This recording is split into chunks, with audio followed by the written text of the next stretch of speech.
정면 승부. 신윤의 뉴스 정면 승부 2부 시작하겠습니다. 1부에 이어서 여의도 청년 정치 계속 이어질 텐데요. 지금 스튜디오에는 더불어민주당 박성민 전 최고위원, 국민의힘 박민영 대변인 두 분 함께하고 있습니다. 그러니까 보니까 박성민영 이렇게 되네요. 성별이 헷갈리실 수도 있어요. 저희 처음 방송 같이 나가면 제가 약간 여성스러운 이름이고 반대로 박성민 최고는 동명이인들 남성이 많잖아요. 맞아요. 그렇죠. 자, 우리가 그 얘기까지 했는데 어제 가장 주목된 뉴스. 근데 우리 박재 PD가 이게 이 예지력이 있는지 어제 변호사님 이병철 변호사를 모셨는데 바로 직전에 목걸이 모조품이 아니라 그림이 발견됐다는 거예요. 또 근데 이분이 그림에 또 조예가 깊으시더라고. 전 그림은 진짜 아무것도 모르거든요. 그런데 그래가지고 어제 참 주목을 많이 받았는데 어제 뉴스에서도 이게 대부분 헤드라인이었어요. 김건희 특검이 압수수색에서 저걸 했는데 일단 첫째 아주 유명한 화백님의 그림을 발견을 했죠. 그죠? 거기에 감정서까지 떼요. 진본이라는 거. 예? 그러니까 이건 뭐 확실하게 진본이죠. 자, 이거 발견됐는데 근데 거기에서 그 목걸이 우리 YTN에서 뭐라고 표현하냐면 나토 목걸이라고 그러던데 나토 목걸이는 모조품이라는 거예요. 자, 이걸 어떻게 해석해야 됩니까? 어떻게 보세요? 그러니까 이게 저는 알리바이를 만든 거다. 그러니까 고의적으로 이제 바꿔치기를 해놨다. 진품을 지금 이제 찾아야 된다라고 생각이 드는데 일단 모조품을 착용했다라는 건 상식적으로 납득이 안 돼요. 왜냐하면 영부인이 첫 이 공식 외교석상에 나가는데 거기에다가 사실 영부인 역시도 이제 국격을 상징하는 존재잖아요. 그 공식적인 자리에서는. 짝퉁을 근데 거기서 그 모조품을 그 자리에서 그걸 찾다라는 게 정말 이해가 안 되는 대목이고 그리고 또 심지어 최근에 또 뭐가 있었냐면 해당 목걸이가 논란이 되니까 3년 만에 김 여사 측에서 갑자기 돌연 모조품을 주장을 한 거예요. 그리고 또 말은 많이 바뀌었어요. 그렇습니다. 그리고 또 그러니까 김 여사 오빠의 처가에서 또 실물 모조품이 발견이 됐고 막 이런 상황이기 때문에 이게 갑자기 왜 모조품이라는 주장을 했는가 3년이나 지나서 그것도 좀 이해가 안 되는 거고 그래서 미리 어떤 수사를 대비해서 진품을 숨기고 모조품을 이제 따로 이렇게 구비를 해놨다 이렇게 볼 수가 있는 대목이라서 특검이 아마 진품을 찾는 데 수사력을 들일 겁니다. 근데 저는 왜 이렇게 수사력을 낭비하는지 잘 모르겠습니다. 일단은 영부인이 모조품을 쓸 수 있느냐라고 하셨는데 김정숙 여사도 까르띠에 브로치가 어디서 났냐라고 해서 논란이 한창 됐었어요. 지금도 기사가 많이 남아 있습니다. 거기에 대해서 김정숙 여사 측에서 모조품이다라고 똑같이 해명을 했어요. 영부인이기 때문에 국격 차원에서 진품을 쓰는 것이 맞다라고 하시는 분들도 계시지만 엄밀히는 영부인이라고 해서 지원되는 특별한 예산이 또 있는 것도 아니거든요. 그렇기 때문에 나름대로 절충안을 모색을 하고자 그런 경우들이 있을 수 있다라고 저는 생각을 합니다. 또한 이제 대통령실에서 제가 그때 저도 기억이 나는데 빌렸다라고 해명은 저는 잘못된 해명이었다라고 생각해요. 2022년 8월에 얘기한 겁니다. 예, 당시 아마 대통령실이. 그때 이제 제 기억에는 아마 이게 모조품이라고 하기에는 좀 부끄럽지 않냐. 그러니까 그런 식의 대응을 했을 때 영부인의 어떤 품격이 지나치게 폄훼될 수가 있지 않느냐.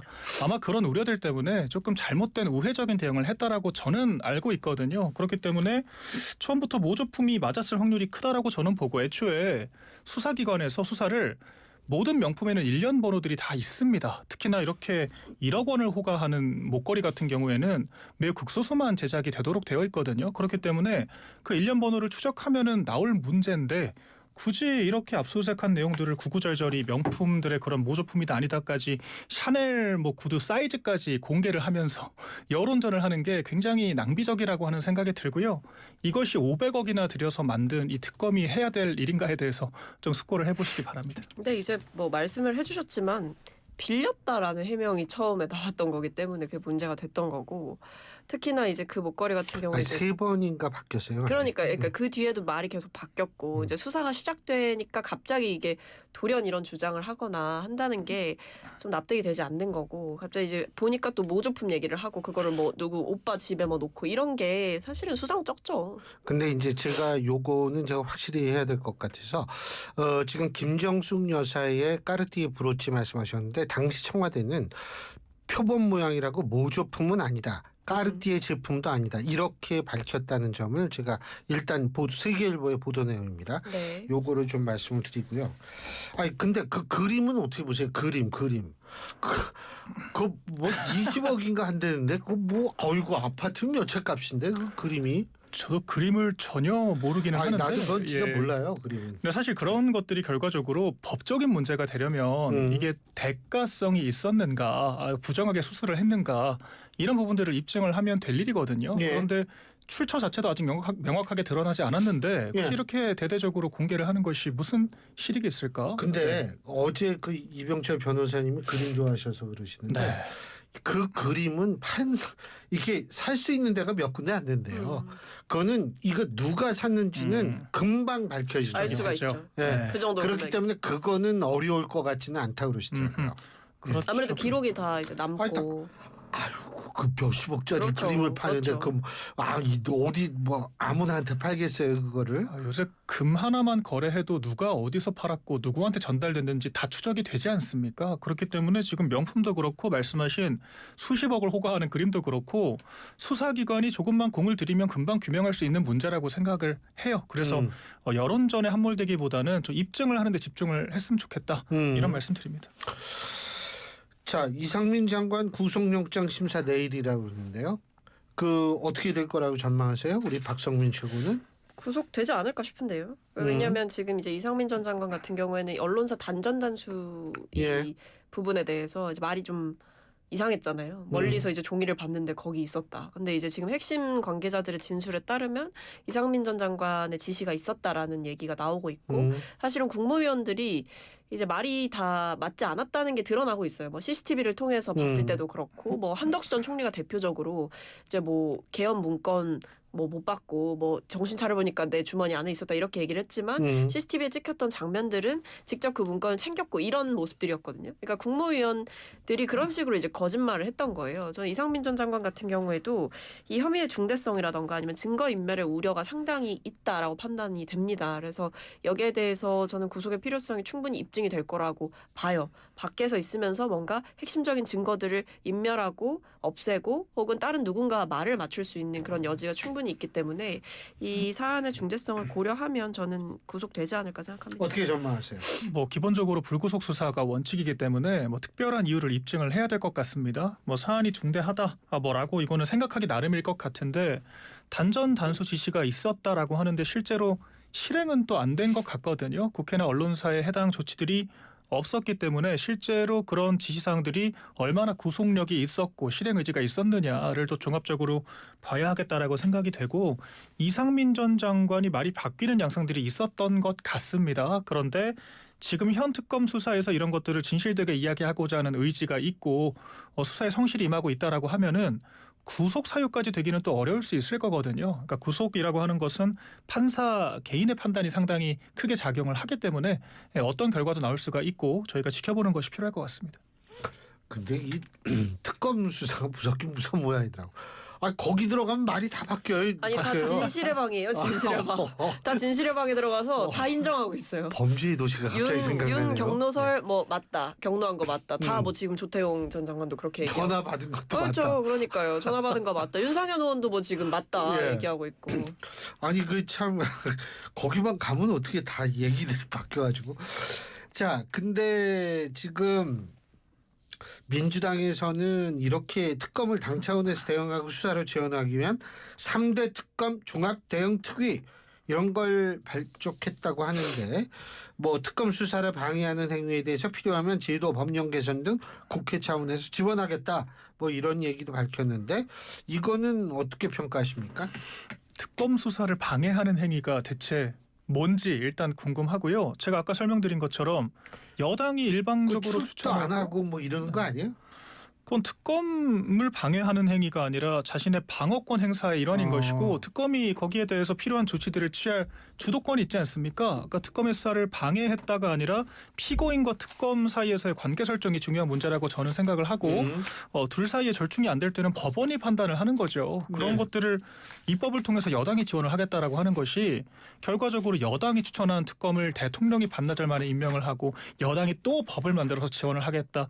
그러면서 한쪽에서는 이건 정치 보복이 아니다라고 얘기하면서 통합을 얘기하는 게 너무도 이율배반적이라고 저는 생각을 한다는 거죠. 차라리 시원하게 정치 보복 한번 하겠습니다라고 이야기를 하는 게 낫지 않을까. 이렇게 조금 앞뒤가 다른 그런 모습을 보여주는 건 적절치가 않아 보인다라고 저는 생각을 합니다. 그러니까 이게 아마 뭐 일단 이제 특검 방해 행태라든지 아니면 뭐 공익 제보자의 제보를 접수하겠다. 그러니까 그 특검 방해 행태에 대해서 대응을 하겠다. 그리고 공익 제보자의 제보 접수를 활동 방향으로 지금 정해둔 상황이고요. 그러니까 뭐 여러 가지가 있을 것 같아요. 예를 들면 지금 특검별로 기한이 있지 않습니까? 김건희 특검이나 내란 특검 같은 경우에는 170일 최대. 그리고 지금 해병대원 특검 같은 경우에는 최대 140일인데 뭐 필요하다면 어떤 기간 연장이라는 식으로 이제 제도를 바꿔서 이제 기간을 연장해주는 그런 것도 고민을 하는 것 같고. 예. 그 외에도 지금 아마 그 부분이 우려스러울 거예요. 최근에 뭐가 있었냐면 김계환 해병대 사령관, 김용대 드론 사령관에 대한 구속영장이 기각이 됐거든요. 그러니까 이런 식으로 특검이 지금 뭐 외환죄를 수사하거나 아니면 내란죄를 수사하는 과정에서 이 핵심 피의자라고 볼 수 있는 사람들에 대해서 계속 영장을 청구를 하고 관계자들에 대해서 영장을 청구를 하는데 이게 계속 줄줄이 법원에서 기각이 되고 그게 뭔가 특정 재판부다라는 얘기가 또 나오고 있는 상황이라서 결국에는 뭐 그러다 보니까 특별재판부를 구성을 해야 된다라는 얘기도 나오는 거고 법적으로 좀 대응을 해야 되는 것 아니냐라는 상황들이 발생하고 있어서 뭐 기간 연장뿐만 아니라 이런 영장이 기각되고 뭐 이런 문제가 생겼을 때 제도를 고쳐서 좀 대응할 수 있는 방향을 찾아보겠다 이런 취지인 것 같습니다. 전 상당히 좀 위험해 보입니다. 결과적으로 민주당은 이미 답을 정해놓고 있다는 거잖아요. 그러니까 절차에 답을 끼워 맞추는 것이고 사법부가 원하는 답을 못 준다라고 하면 우리가 법을 바꾸고 재판부까지 새로 만들어서라도 우리가 원하는 답을 관철시키겠다라고 하는 굉장히 법치에 대한 중대한 도전적인 그런 저는 행동들이라고 생각을 하거든요. 굉장히 위험스러워 보이고 지금 특검이 국회의원실 압수수색을 하는데 아무런 성과가 없습니다. 심지어 오늘 이준석 개혁신당 대표에 대해서도 두 번째 압수수색에 들어갔어요. 그런데 오늘 또 있어요? 네, 오늘 들어갔는데 컴퓨터 하나도 압수수색을 못했어요. 결과적으로 못 가져왔습니다. 왜냐? 국회 기물이라서. 그러니까 그렇기 때문에 사실 당연한 거거든요. 제가 아까 말씀드렸듯이 국회의원이라고 하는 건 개별 헌법 기관이고 국회의원들이 다루는 정보들은 다 국가의 어떤 국익과 결부되어 있는 것들이기 때문에 굉장히 조심스럽게 다뤄야 하고 특검도 그걸 모르지 않을 겁니다. 민주당이 야당 시절에 특검의 압수수색을 받을 때도 국회의장이 직접 나와서 얘기를 했어요. 임의 제출 형태로 하는 것이 맞다. 근데 왜 지금 우원식 국회의장은 함구를 하고 있으며 특검은 되지도 않을 수사들을 이렇게 계속 반복을 하고 있고 민주당은 이것을 재판부까지 만들어서라도 지원을 하겠다라고 하고 있는가. 굉장히 기괴한 상황이고 우리나라 법치가 산으로 가고 있다. 이런 참담한 심경을 전합니다. 근데 이게 재판부의 구속영장 청구, 그러니까 재판부가 특검이 청구한 구속영장을 계속 줄줄이 기각하는 게 문제라고 보는 이유는, 그러니까 충분히 구속돼서 수사의 대상이 될 만한 사람들이 기각하고 있다는 것도 있고, 또 한편으로는 재판부가 이제 그 기각한 사유가 특검의 수사 범위가 아니다라는 판단 때문에 기각을 했다고 하는데, 이게 법적으로 인지 사건의 경우에는 사실은 수사 범위이기 때문에 이런 법원의 내용이 타당하지 않다라고 보는 시각도 있는 겁니다. 그래서 이게 뭐 답이 정해져 있다라기보다 정상적으로 진행되어야 하는 절차들이 계속 번번이 뭔가 꼬여간다라고 하면 이거는 좀 경고등이 켜질 수 있는 부분이라서 대응할 부분이 있다면 대응해야 된다라는 생각이 있는 거죠. 네, 우리가 좀 기억을 해야 될 것이 전 윤석열 전 대통령도 특검을 주도를 했었잖아요. 본인도 후회를 많이 하고 있을 거예요. 그때 정말 무리한 법리들을 많이 적용을 했고요. 그때 대법원장을 비롯한 사법기관까지 모조리 다 기소를 수십 건을 가지고 했었는데 정말 대다수가 무죄 판결을 받았습니다. 그러니까 여론전만 실컷 하고 인권 유린만 실컷 하고 나서 아무런 결과가 없었다라고 해도 과언이 아니거든요. 저는 이렇게 사법이 정치 영역을 좀 지나치게 깊게 파고드는 것, 더군다나 북한 도발에 대해서 우리 국방부가 대응을 했던 것까지 외환이다, 이적행위다라고 하는 것은 이건 차후 통치에 대해 심각한 저해되는 결과가 나쁜 전례가 될 수가 있다. 그런 것들을 민주당도 특검도 염두를 좀 하기를 바랍니다. 근데 드론 같은 경우에는 정상적인 어떤 대응이었다고 보기가 어려운 게 10월에서 11월 사이 특히 김건희 여사 리스크가 이제 불거졌던 당시에 갑자기 어떤 그런 드론을 막 예. 보내고 했다는 게 수치 그것도 이제 몇 차례 보냈잖아요. 뭐 한 번 보내고 경고성으로 막 이렇게 대응하는 차원이 아니라 예. 사실은 V의 지시로 보냈다라는 진술도 지금 있는 상황이라서 예. 이게 어떤 일부러 어떤 북한과의 국지전이라든지 음. 도발을 유도하고 그걸 빌미로 계엄 선포를 하려고 했던 거 아니냐라는 의혹이 있는 상황이라서 그리고 심지어 예. 이 드론사가 이거를 무인기를 침투시켰다가 이거를 예. 뭐 추락한 사실을 은폐하기 위해서 무인기용 GPS를 또 막 조작을 했단 말이에요. 대통령에게 따로 이런 드론 작전을 예. 보고했다라는 그 다른 보고서도 있다 그러고, 그러니까 이런 문제들이 드러나고 있는 상황이라서 이거는 수사를 해봐야 되는 거죠. 알겠습니다. 아마 이 전한길 씨는 전 세계 정당사에서 제가 볼 때 이게 기록이 될 만하다고 보는 게 뭐냐면 입당한 지 몇 달 안 됐는데 뭐 본인이 면접 비슷한 거 본다라는 얘기도 나오고 지금 채널 A가요. 오늘 4시 51분에 단독으로 보도한 내용입니다. 당대표 면접을 예고한 전한길 친한파 출당할 것인지 물을 것. 어떻게 보십니까? 되게 좋았어요. 면접이라는 표현은 좀 적절하지 않아 보입니다. 만약 전한길 씨가 그런 표현을 사용했다면 이런 것들은 좀 자중할 필요가 있다라고 저도 말씀을 본인은 드리겠고요. 그런 표현을 쓰지 않았을 수는 그렇죠. 있죠. 그러니까 당권 주자들이 아무튼 전한길 뉴스라고 언론사의 형태를 취하고 있습니다. 지금 대통령실에서도 인터넷 언론사까지 출입 기자들 허용하겠다라고 할 정도로 문호를 개방하고 있는 분위기에서 아무튼 인터넷 언론사를 차렸고 거기에 어떤 그 영향력이 있다라고 했을 때 정치인들이 인터뷰에 참여하는 것은 있을 수 있는 것이죠. 그런 것들에 대해서 좀 지나치게 의미 부여를 하고 있다라고 생각을 하고요.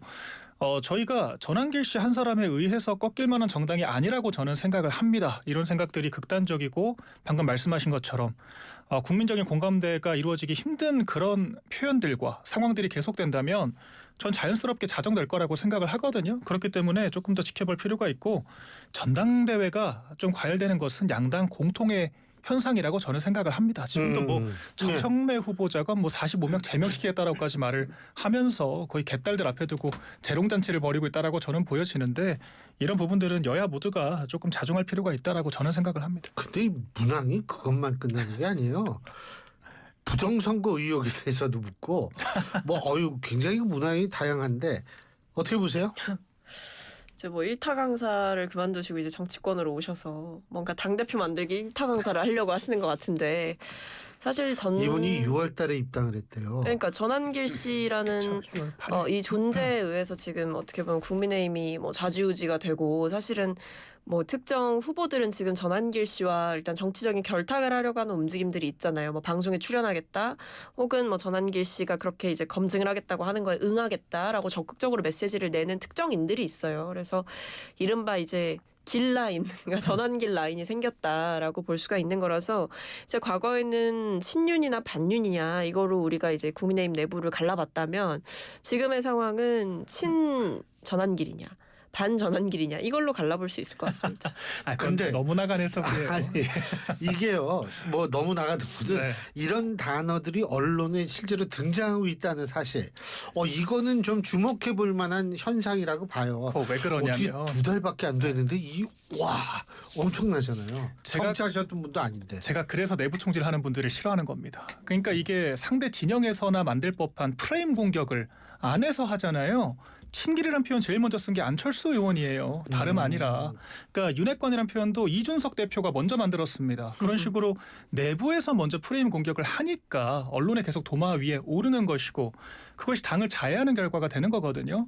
그러니까 그런 식의 의구심을 가질 수 있습니다. 그런데 냉정하게 얘기하면 개파라고 하는 것은 정권을 창출할 수 있거나 창출한 사람을 대상으로 펼쳐지는 것이지 전한길 씨가 집권을 할 것도 아니고 정치인으로서 뭐 출마를 한 것도 아닌데 전한길 개파라는 식의 내용을 당 내에서 하는 것이 가당키나 합니까? 저는 그런 식의 10만은 진짜라고 보세요? 가능하지가 않죠. 저희가 조직국에서 다 확인할 수 있는 내용들이고 뭐 신천지 10만이다 전한길 10만이다 하는데 그런 식의 조작이 가능하지 않습니다. 저희가 100만 가까이 지금 전국 당원들을 구성하고 있는 상황에서 만약 그런 식의 10만 가까운 사람들이 들어왔다라고 하면은 그게 안 알려질 수가 있습니까? 부정선거로 주장하는 것과 전혀 다를 바 없는 주장을 지금 하고 있는 겁니다. 근데 뭐 그거는 이제 수사해보면 알겠죠. 왜냐면은 이제 그때 당시에 뭐 그 이제 당원들이 이제 3개월 동안 당비를 내야 이제 대선에 참여를 할 수가 있는데 그때 대선 이 직전에 그 경선 기간 동안은 갑자기 이제 1,000원, 그러니까 한 번만 내도 책임 당원이 으로서 어떻게 보면 투표에 참여할 수 있는 그런 권한이 주어졌고 그리고 뭐 어쨌든 홍준표 전 대구시장이 지금 폭로를 한 거 아닙니까? 본인이 이제 이만희 교주를 만났을 때 그 얘기를 들었다라고 직접 얘기를 했고 뭐 사실은 뭐 신천지뿐만 아니라 지금 통일교와의 어떤 커넥션 이런 부분도 문제가 되고 있는 상황이라서 좀 조직적인 문제가 있다라고 하면 이거를 드러내볼 필요는 있을 것 같아요. 네, 이건 제가 좀 바로 잡아야 될 것이 그 당시 당 대표가 이준석 개혁신당 대표였어요. 예. 그리고 정당이 경선 과정에서 컨벤션 효과를 극대화하기 위해서 투표권을 부여하는 그 당원들의 범위를 넓히는 것은 통상적으로 있는 일들입니다. 그런 것들만 가지고 신천지 연루설을 이야기하는 것은 적절치가 않고 거듭 말씀드리지만 10만 명이나 조직적으로 들어왔다라고 하면 이것이 안 알려질 수가 없습니다. 음모론에 가깝다라고 생각을 하고 단적으로 지난 전당대회에서 소위 친윤 후보라고 일컬어졌던 원희룡 전 장관이 12만 표밖에 못 얻었어요. 한동훈 전 대표가 23만 표를 얻었습니다. 이런 것만 보더라도 10만 명의 조직적인 당원표가 있었으면은 이런 결과가 나올 수가 없죠. 그러니까 가능하지 않은 가정을 지금 얘기를 하고 있다라고 보여집니다. 그거는 진짜 좀 설득력 있는 분석이시네요. 네. 아니 근데 제가 한 가지 아니 근데 뭐 다 전환계시 10만 이것도 다 뭐 좀 과장이다라고 가정을 한다면 네. 아니 왜 이 당대표 경선 나간 분들이 이렇게 거기 유튜브에 나가겠다 뭐 질문을 받겠다 왜 그래? 응하겠다 뭐 이렇게 이제 왜 그럴까요? 그러니까 이게 정치적으로 화두가 되는 게 저는 문제인 것 같아요. 아직까지 저희가 그 찬탄이냐 반탄이냐를 중심으로 지금 이슈가 진행되고 있다라는 건데 그런 것들을 누가 먼저 촉발을 시키는지를 좀 봐야 될 것 같아요. 사실 저부터가 반탄 찬탄 논의를 그만하고 싶거든요. 그런데 찬탄파들이 자신이 개혁 세력이라는 것을 강조하기 위한 목적으로 소위 반탄파들을 반개혁 세력 구태 세력으로 프레이밍하는데 이 소재를 이용하고 있다라고 저는 보여지거든요. 아까 말씀드렸듯이 전환길 씨 얘기를 먼저 꺼낸 게 저희 주류 보수 세력들이 아니에요. 소위 이제 개혁 세력들을 자처하는 그런 비주류 세력들이 주도적으로 여론전을 했던 것이고 그때 촉발된 이제 그런 쟁점에 편승하고자 하는 이런 여러 후보들의 움직임들이 있는 것으로 저는 보이고 이런 것들은 바람직하지 않다라고 저는 생각을 합니다. 편승. 근데 하여간 굉장히 좀 시끄러워요. 근데 그쪽도 사실 강성 발언을 많이 하는 거 보면 민주당도 좀 강성 지지층을 의식하는 행보를 많이 보일 수밖에 없는 환경이 아닌가.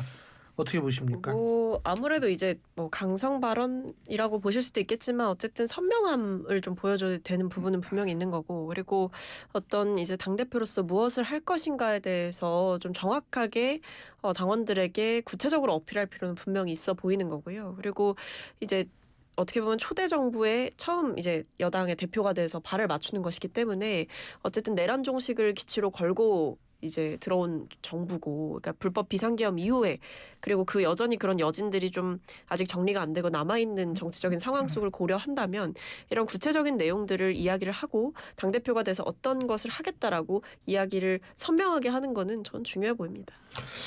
알겠습니다. 아유 참 아니 이렇게 더위에 근데 하여간 이제 내일 그러니까 그렇죠. 내일이 목요일이죠. 모레 정도면 이제 어떻게 될지 좀 봐야 되는데 오늘 하여간 좀 우리나라 모든 것들이 잘 넘어갔으면 좋겠습니다. 오늘 두 분 말씀 여기까지 듣죠. 고맙습니다. 감사합니다. 예, 지금까지 더불어민주당 박성민 전 최고위원, 국민의힘 박민영 대변인 두 분과 함께했습니다. 울림이 계속되는 모든